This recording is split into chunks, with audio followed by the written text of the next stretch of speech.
പ്രിയദർശൻ സാറിന്റെ അറബി ഓട്ടോ മറ്റേ മരുഭൂമിയിലെ മുകേഷും ലാലേട്ടനും കൂടെ സംസാരിക്കുന്ന സീക്വൻസിൽ ഞാൻ പ്ലെയിനായിട്ട് മിക്സ് ചെയ്ത് വെച്ചു. ഞാൻ മരുഭൂമി പോയിട്ടില്ല. പുള്ളി പറഞ്ഞു എനിക്ക് ഇവിടെ എക്കോ വരും.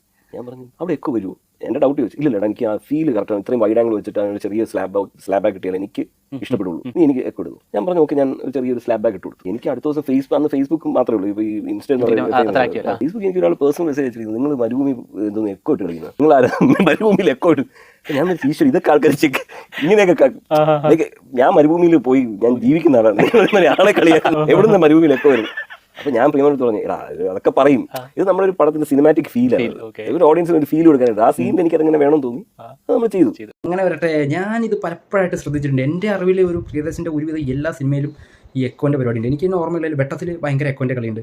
അതുപോലെ തേന്മാവിൻ കൊമ്പത്തിൽ ഇതുപോലെ എക്കോൻ്റെ അന്യായ കളിയുണ്ട്. അപ്പോൾ ഞാനൊക്കെ വിചാരിക്കാറുണ്ട് ഈ എക്കോ എവിടെ നിന്ന് കയറി വരുന്നത്. അപ്പോൾ പ്രിയദർശൻ്റെ ഒരു മാസ്റ്റർ ക്ലാസ് സാധനമാണ്. അപ്പോൾ ഇങ്ങനെ പ്രിയദർശൻ്റെ എക്കോ ഉള്ള വേറെ ഏതെങ്കിലും സിനിമ നിങ്ങൾക്ക് ഓർമ്മയുണ്ടെങ്കിൽ അതൊന്ന് കമൻറ്റ്